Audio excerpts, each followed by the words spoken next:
So, this little coastal town, Santa Cruz, has always been our safe haven. Life just kind of flowed along there. Every morning, Emily and I would greet the dawn, enjoy the fresh ocean breeze, then spend the evening strolling along that sandy beach. I've always loved that stability and simplicity. It seemed like the key to our happiness. But then things changed when Emily got a new job. She's always been so active and full of energy, and working at this local ocean breeze place turned out to be just the thing for her. It's a small, cozy place with big windows and a stunning ocean view. Every morning when I walk her to work, she's all excited and rushing in there, and it makes me happy to see her so happy. That new job has really revived her. She's brighter and more cheerful than ever. So, after a couple of weeks, I started noticing a change in Emily. She started talking about this guy named Jason who was a regular at the cafe. At first, it was just little mentions here and there, but then I realized that he was taking up more and more of her thoughts. He was always there, ordering the same cappuccino with caramel, and sitting by the window for hours, sometimes till closing time. One day, when I picked Emily up from work, we decided to go to the cafe for coffee. We sat at a corner table, and I kept seeing her eyes flick towards the door. A few minutes later, this tall guy with bright blue eyes walked in. Jason. He smiled at Emily and came over to our table. She introduced us and, to be honest, I was a bit uncomfortable. He had this presence, confidence, and way of talking that just made me feel uneasy. We spent a few hours chatting about all sorts of stuff. Jason was a really interesting guy to talk to.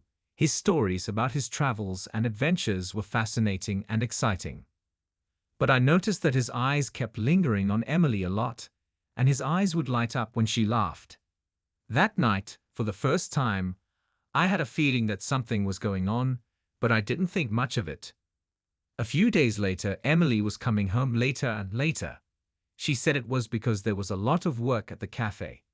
They were working on a new menu and had a lot to do. I believed her, but I was still a bit worried. I started noticing little things. She'd check her phone more often. She was wearing new clothes she hadn't told me about, and she always seemed to have a smile on her face when she got texts. One night, I just decided to surprise Emily and meet her after work. When I walked into the cafe, it was pretty empty, with only a few people sitting at the tables. Then I saw her at the bar talking to this guy, Jason. His face was close to hers, and I could see him gently touching her hand. Instant jealousy hit me, but I tried not to make a big deal out of it. So I just calmly walked over to them and told Emily it was time to go home. On the way back, I couldn't help but ask her about this guy. She seemed a bit embarrassed, but she quickly tried to play it off as nothing. She said they were just friends and he was just helping her with work. I guess her explanation made sense, but I still had my doubts. The next day, I talked to a friend of mine who works in the police department. I didn't want to get too involved in Emily's business, but I just needed to know if my suspicions were real or not. My friend Jack agreed to help me out and said he'd look into this guy, Jason. Over the next few weeks, things between Emily and me just kept getting more tense. She was even more distant, and I found myself wondering what the hell was going on more and more. Then one day, while I was looking at our photos, I saw a message from Jack pop up. He said he had some news about Jason, and we needed to talk. So we met up at this little cafe on the edge of town. Jack told me that Jason had gotten involved in some weird stuff with women he'd dated a few years back. They all said he was charming, but then weird and scary things happened. But there was never proof of his guilt. As I listened to Jack, it dawned on me that my worries weren't unfounded. Needed to talk to Emily about it and figure out what was going on. But that turned out to be harder than I thought. After dinner with Jason at the cafe, I just couldn't shake the weird feeling that something wasn't right. Emily started talking about him a lot, and her stories were getting more and more like the excited descriptions I'd heard about our dates before. I knew my anxiety could be jealousy, but it was too strong to ignore. The next day, while I was getting ready for work, I saw Emily rushing to the cafe. She was choosing her outfit carefully and spending more time on her makeup than usual. She was talking excitedly about her plans for the day, and her eyes were sparkling. I felt my anxiety growing and left wondering what was going on with her and Jason. I just couldn't focus at work. All I could think about was Emily and Jason. I kept thinking about last night and became more and more sure that there was something going on between them. So I decided I needed to find out more. During lunch, I went to the cafe where Emily works. It was crowded and I saw her behind the bar. There was Jason sitting across from her, smiling and talking. They seemed way too friendly for just co-workers. When Emily saw me, she waved, but I was so anxious and uncomfortable. I couldn't smile back. That night, when Emily got home, I tried talking to her about it. Every time I started, she changed the subject or didn't answer. She seemed more and more distant, which only made me more suspicious. A few days went by and the tension between me and Emily just kept growing. I could feel it getting stronger and stronger.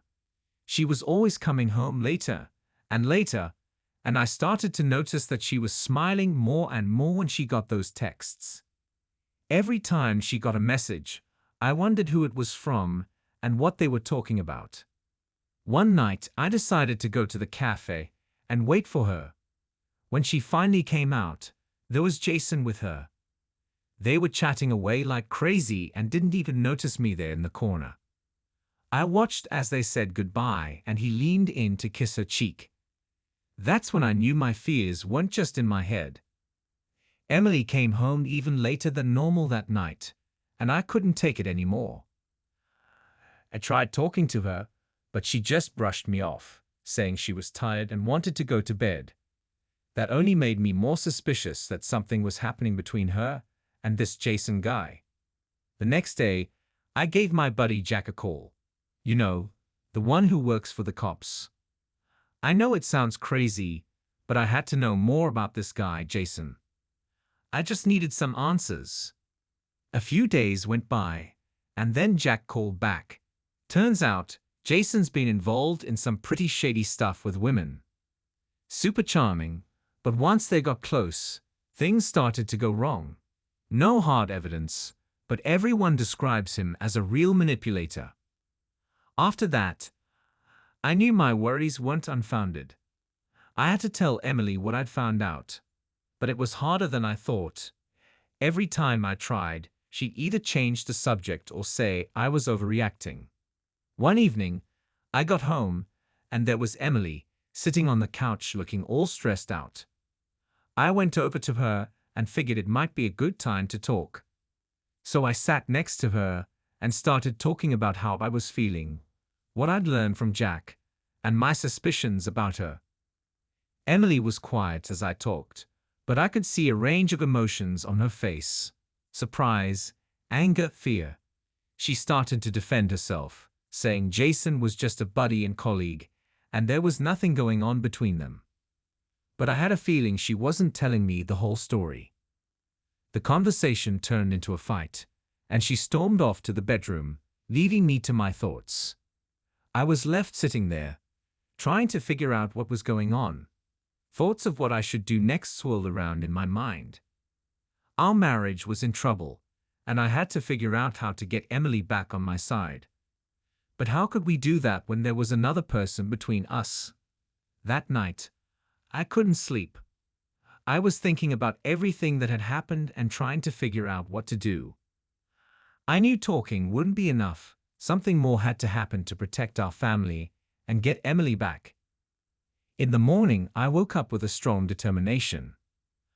I wasn't going to let Jason break our marriage.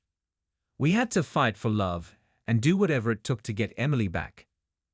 But I needed to be careful and think things through.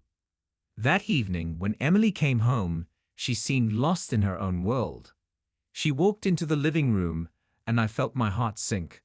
All day, I'd been trying to figure out how to tell her how I felt. But now, the moment was here, and everything felt so complicated. Emily dumped her bag on a chair and, without looking at me, dashed to the kitchen for a glass of water. She was all jittery and rushed, like she knew I wanted to chat and was trying to stall for time.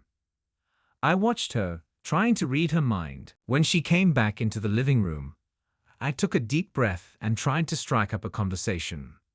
My heart was racing and the words stuck in my throat. Finally, I plucked up all my courage and just blurted it out. I told her all about my suspicions, how I'd seen her hanging out with Jason, and what Jack had said. I was honest even though it hurt because I knew the truth was the only way to save our relationship. Emily listened in silence, tears welling up in her eyes. At one point she lowered her head, like she couldn't bear to look at me. It broke my heart to see her so upset. When I was done, there was a long pause and I could feel the tension between us growing. Finally, Emily looked me in the eyes and started to talk. Her voice was shaking as she admitted there were feelings between her and Jason she couldn't deny. It hit me like a ton of bricks. I wasn't expecting that at all. My wife, the one I love more than anyone, was confessing her affair. Emily kept going, talking about how charismatic Jason was and how she'd been craving attention. She said she didn't mean to hurt me, but the feelings were too strong. She tried fighting them, but they won. I was stunned. My mind was racing with questions. How did this happen? What did I do wrong? My love and trust in Emily seemed to crumble. I didn't know what to do or say. It felt like the world collapsed around me. Emily paused, waiting for me to react. I could see how much this was hurting her, and I knew it wasn't easy for her either. We sat there in silence, lost in our thoughts. I felt anger and pain rising in my chest. Then suddenly, I knew what I had to do. I stood up and started walking towards the door. I needed some time to process everything she had told me. I stepped outside and breathed in some fresh air. The beach was quiet and peaceful. The cool sand felt good under my feet. The sound of the waves helped calm my mind. I thought about how things had changed in the last few months and how we had ended up here. We'd always been a team, supporting each other through everything, but now it felt like I'd lost my wife and best friend. When I got home, Anne was already asleep. I just sat on the bed for a while, looking at her. She looked so peaceful, but I know there's a lot going on behind that calm face. I lay next to her, careful not to wake her, and closed my eyes, hoping for some sleep to ease my mind. The next morning, I woke up early and went to the park by myself. We used to go there a lot when we first moved here. I sat on a bench and thought about our good times, but then I started to worry about the future. Then my phone rang. It was Jack, checking in on me. I told him what Em had said, and he just listened. He offered to meet up and talk, which I appreciated. We met up at a coffee shop, and I just spilled my guts to him about everything that had been going on. Jack's a great friend, and he always knows how to be there for you when you need it. He just listened, and then he said that I need to take some time to figure things out and make a decision. He even offered to have a chat with Emily again to try and understand her side of things and find out where she stands with our relationship. When I got back home, Emily was making breakfast in the kitchen. She looked a bit down, so I knew she wasn't feeling great either. I went up to her and asked if we could talk. We sat down and just chatted about everything. I wanted to know how she was feeling and what she thought about the whole thing. Emily told me that she still loves me, but she's got feelings for Jason too. She's not sure how to deal with it all, and she's scared she might lose me if she makes the wrong choice. We talked and talked, trying to figure out what we should do. I realized we both need some time to think and sort things out. That night, I suggested to Emily that we take some time apart so we could both sort out our thoughts and feelings. She agreed, and we decided to meet up later to talk about how to move forward. I booked a room at a local hotel for a few nights and moved in. While there, I had a lot of time to think about our situation and what had happened. I knew it was going to take time to recover from the hurt and rebuild trust, so I tried not to rush things. Every night, I would call Emily and we'd talk about our days and how we were feeling. These calls helped us to understand each other better and see that our feelings hadn't gone away. Slowly, we started to rebuild our connection, but we both knew there was still a long road ahead of us. After our chat and the temporary break from Emily, I was hoping things would start to clear up and we could work things out. But instead, it just got more confusing and stressful. For a few days, I was staying in a little hotel on the edge of town, trying to figure things out and plan our next move. Every night, I'd call Emily and we'd talk about our days. She'd tell me what was going on at work, and I'd try to be supportive, even though we were apart. Deep down, I still thought we could make it through. But one night, after a stroll, I noticed something was off. When I got to my hotel room, the door was ajar. I definitely locked it when I left, so I was confused. Inside, some things were still there, but a few had been moved around. My notebook was open to a page I didn't remember looking at. And my personal papers were all messed up, even though I keep them in the same place every time. I started to get worried and wondered what was going on. The next day, I called Jack to tell him about it. He suggested we meet and talk about it in person. So we went to our usual cafe, and I told him all about my feelings. He listened carefully and warned me to be more careful. Then he promised to look into it and see if Jason had anything to do with it. A few days went by, and the weirdness kept happening. One night, as I was walking back to the hotel, I saw a shadow moving around the corner. I hurried up, but when I got there, there was nobody there. My heart started racing and I felt scared.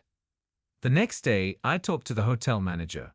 He said there were no strange people in the hotel, and the security was fine. But I still felt uneasy. I started noticing things going missing, a pen I always carry, a note with important info, even a pair of socks. They were all little things, but they added up to the feeling that someone was following me. When I hung out with Emily over the weekend, she seemed a bit stressed out too. She told me some weird stuff had been happening at her house, like she heard footsteps when it was just her there, or felt like someone was watching her from the dark.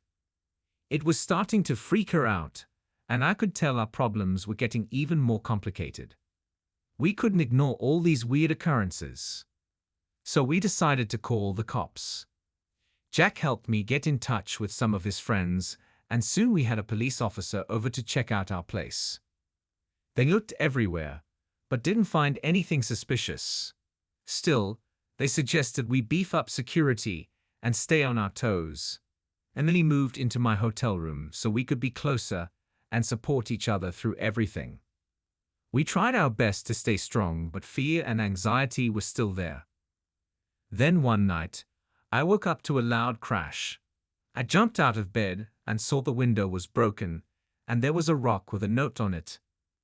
The note just said traitor. Emily was scared out of her mind. We called the cops right away, and they came to the hotel. They looked at the note and rock, but it only made things more confusing. Someone obviously knew about our relationship and was trying to scare us. Who and why?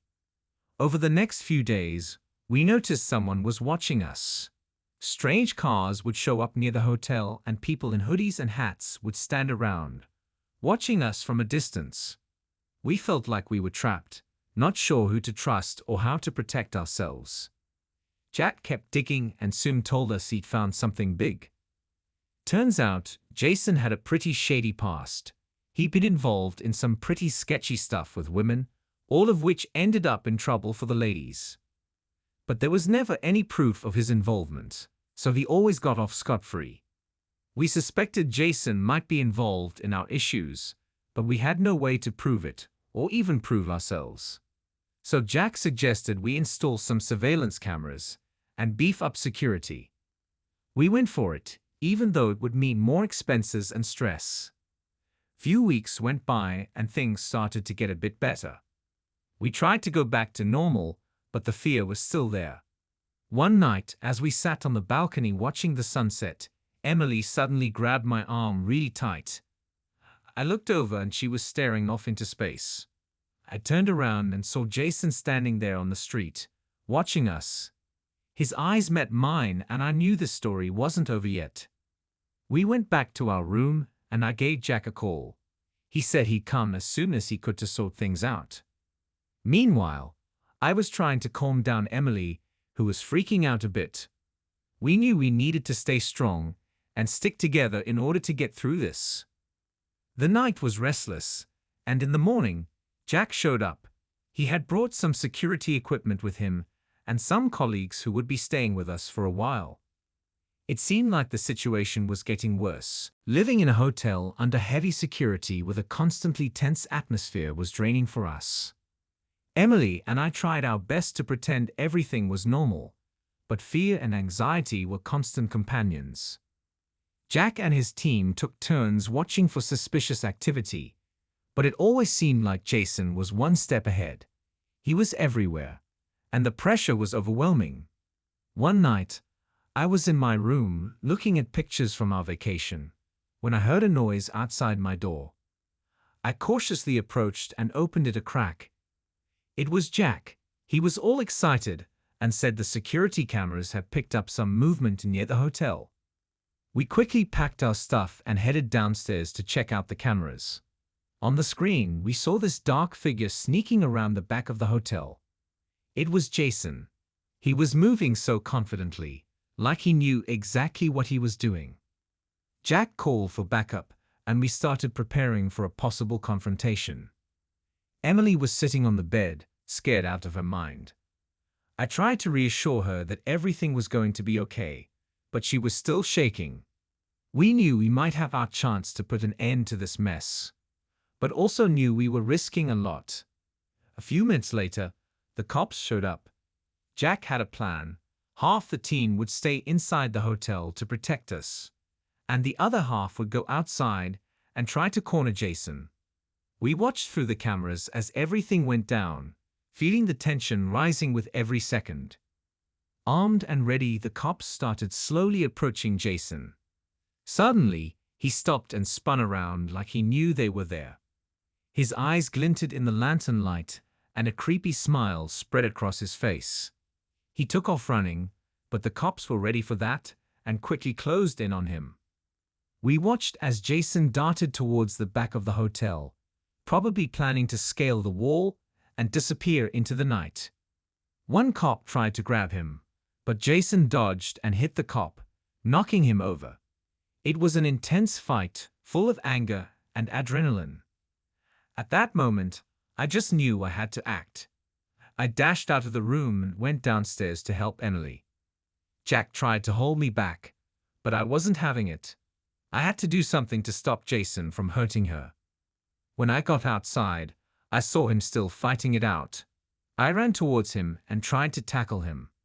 We were rolling around on the ground, punching and kicking, all while the police sirens were blaring. Jason was a tough guy, but I guess my anger and determination gave me the strength to take him down. Then, suddenly, I saw some cops coming to help me. They quickly took Jason down and handcuffed him.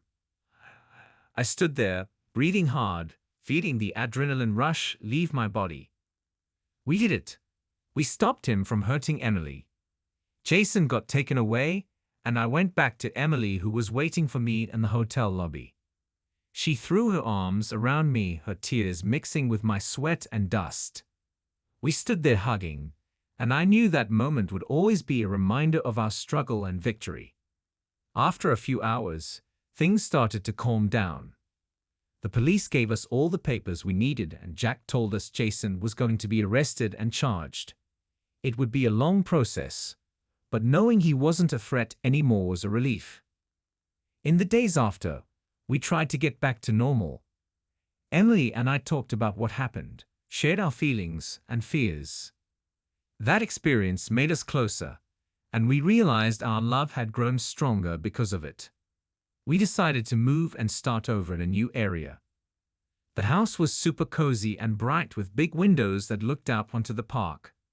We were settling in and creating a new home for our family. It was like a fresh start, free from all the fears and worries of the past. A few months went by and we started to forget about the bad stuff. But then one evening, as we were sitting out on the porch watching the sunset, our phone rang. It was Jack, saying that Jason had tried to escape custody and was being transferred to a more secure facility. That news brought some anxiety back, but we were stronger and knew we could handle it. We kept living our lives, supporting each other, knowing our future was going to be bright and happy. This chapter of our lives is over, and we're left with a deep sense of how true love and trust can conquer anything. We've grown stronger from our struggles and are ready for whatever life throws at us. It's been a few months since the arrest, and our lives are starting to get back to normal. Emily and I have moved to a new place in a quieter neighborhood, where no one knows about our past. It's our chance to start fresh and leave the fears and worries behind. Gradually, things are getting better. I'm back at work, and Emily took a short break to recover and plan for the future. We spend a lot of time together in parks, going on picnics, and just enjoying the peace. But there's still something bothering me. I can't fully relax knowing Jason is trying to escape. One night, Emily and I were hanging out on the porch, watching the sunset when all of a sudden, I got a text from Jack. Apparently, Jason had been moved to a more secure prison and couldn't hurt us anymore. That was a relief, but still, something felt off. The next day, I checked the security cameras and noticed one of them at the back entrance wasn't working. I decided to go check it out, and as I was walking around, I heard a noise in the bushes. My heart was racing, and adrenaline was pumping through my veins. Slowly, I approached the bush and saw a note left on the ground. I picked it up and read it.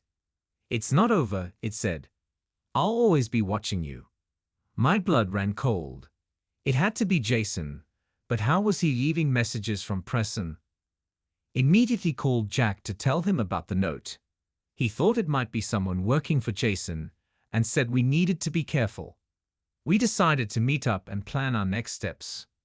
Meanwhile, I decided to keep Emily out of it since I didn't want to scare her again. But I was getting more and more anxious every day. A few days later, Jack called and told me something important. Jason has a twin brother nobody knew about. His brother had helped him escape and was continuing his work. That news shocked me. It all made sense. His brother left the note and was following us. We decided to set a trap and catch him. Jack got some police officers together, and we hid cameras around the house. When Emily went to sleep, I watched the cameras in the living room. Suddenly, something moved at the back door.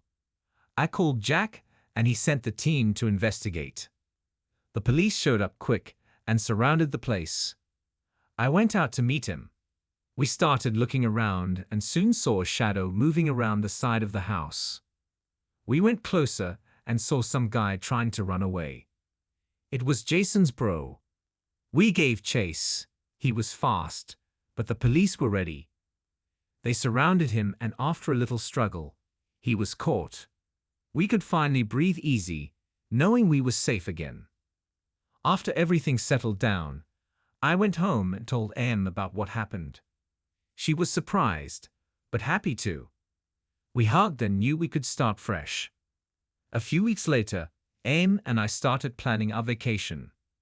We wanted to go to Europe and chill, forget about everything that happened. It was like a fresh start for us, free from stress and worry. One day, while we were packing up, I came across an old photo of me and Emily, looking so happy and carefree.